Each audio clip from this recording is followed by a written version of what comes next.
You might have heard of Hell's Angels as the rebels of the road, the outlaws of the bike world. But do you know what it takes to be a part of this exclusive and secretive organization? In this video, we will explore the inner workings of the Hell's Angels and how they operate under a strict code of silence and loyalty. So, let's get started. The first rule is that the Hell's Angels is an exclusive male club. No women are allowed to join the club or to wear the club's patches or colors. Women can only be associates, girlfriends, or wives of the members, and they have to respect the club's rules and authority. Women are also expected to be faithful and loyal to their partners and to not interfere with the club's business. Some women have formed their own support clubs, such as the Hell's Bells or the Hell's Angels Ladies, but they are not officially recognized by the Hell's Angels. The second rule is that the Hell's Angels do not accept child molesters or law enforcement officers as members. Anyone who has a history of child abuse or who works for the police, the FBI, or any other law enforcement agency is automatically disqualified from joining the club.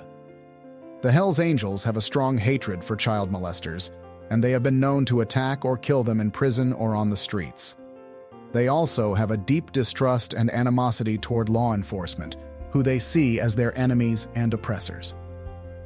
The Hell's Angels have been involved in many conflicts and confrontations with the police, and they have been the target of many investigations and prosecutions. The third rule is that the Hell's Angels members have to ride a US-built bike, which is a symbol of their patriotism and their pride. The club prefers Harley-Davidson bikes, which are considered the epitome of American motorcycle culture. The club also customizes their bikes to make them unique and distinctive. The fourth rule is that the Hell's Angels members have to go through a unanimous voting process to join the club. The club has a strict and rigorous process for recruiting and accepting new members, which can take years to complete. The first step is to become a hangaround, which means to hang out with the club and to get to know them. The second step is to become an associate, which means to be sponsored by a full-patch member and to participate in some club activities. The third step is to become a prospect, which means to wear a patch that says prospect and to prove one's loyalty and dedication to the club. The final step is to become a full-patch member, which means wearing the club's full patch. The full-patch member also has to pay a monthly fee and abide by the club's code of silence and loyalty. To become a full-patch member, the prospect has to be voted in by all the full-patch members of the chapter in a unanimous decision. If one member votes no, the prospect is rejected and has to start the process over again. The fifth rule is that the Hell's Angels patches and vest are sacred and inviolable. The club's patches and vest are the most important and visible symbols of the club's identity and membership. They represent the club's history, values, and achievements. They also signify the club's rank and status within the organization. The club's patches and vest are not for sale, and they cannot be worn by anyone who is not a full-patch member. They are also not to be touched, tampered with, or disrespected by anyone, including other members of the club. If a member loses his patches or vest, he has to report it to the club immediately, and he has to retrieve them at any cost. If a member leaves the club, he has to return his patches and vest to the club or face the wrath of the club. The club also has the right to revoke the patches and vest of any member who violates the club's rules or code of conduct. The sixth rule is that the Hell's Angels have a strict code of silence when it comes to the media and the law. The club does not allow any member to talk to the media or to give any interviews or statements about the club's activities or affairs. The club also does not allow any member to cooperate with law enforcement or to testify against any fellow member in court. The club believes that the media and the law are biased and hostile towards them, and that they only seek to tarnish their reputation and to prosecute them unfairly. The seventh rule is that the Hell's Angels members have to show brotherhood and loyalty to each other at all times. The club considers itself as a family, and the members as brothers. The club expects the members to support each other, to protect each other, and to have each other's backs in any situation.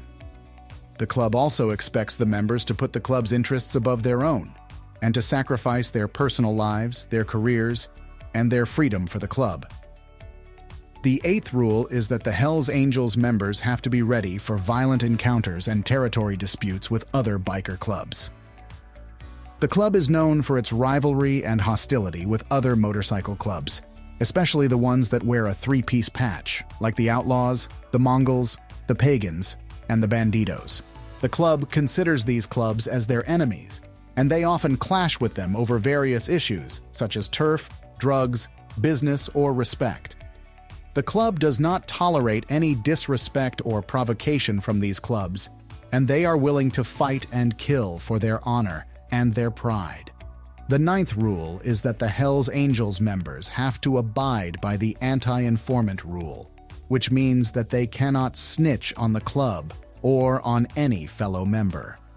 The club despises and detests informants, and they consider them traitors and cowards.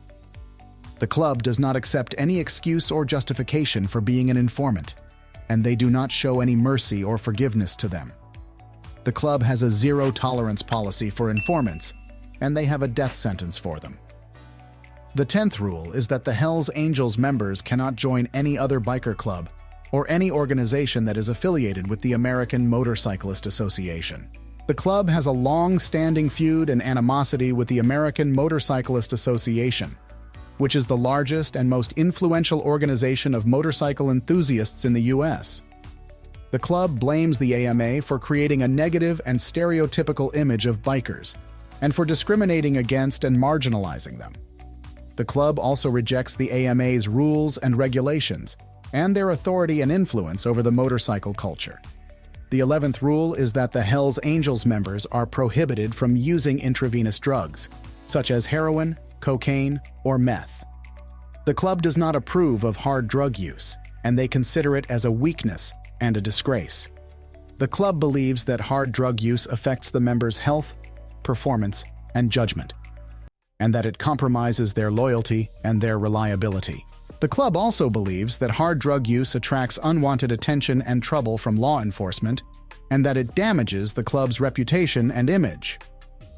The 12th rule is that the Hells Angels members have to attend all club meetings and events and follow a specific riding order and formation.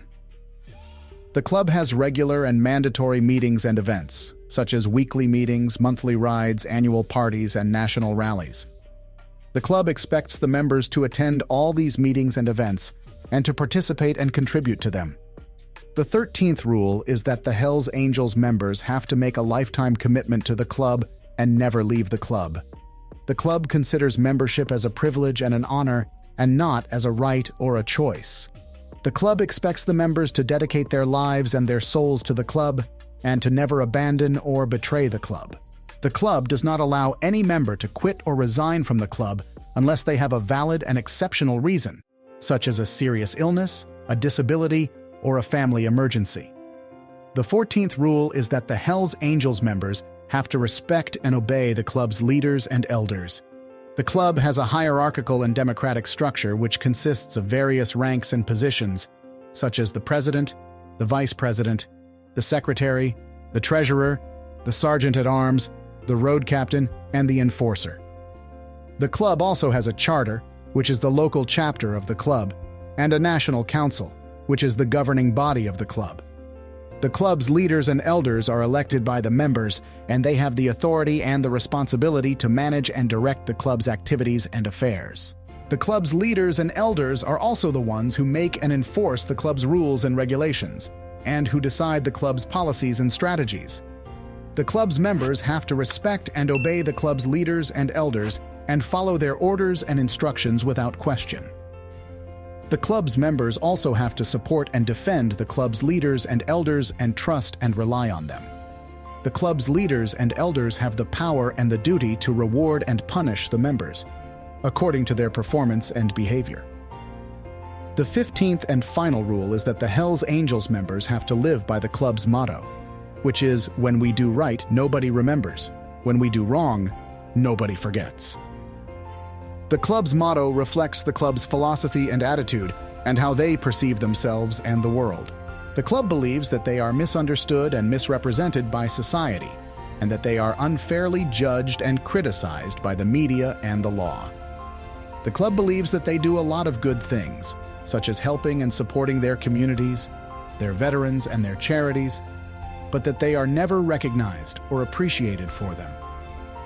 So, these are the 15 shocking rules that are mandatory for the Hells Angels members. These rules show us the inner workings and the secrets of the notorious motorcycle club, and how they operate under a strict code of silence and loyalty. What do you think of the Hells Angels rules? Which one surprised you the most? Which one do you agree or disagree with? Keep those questions coming.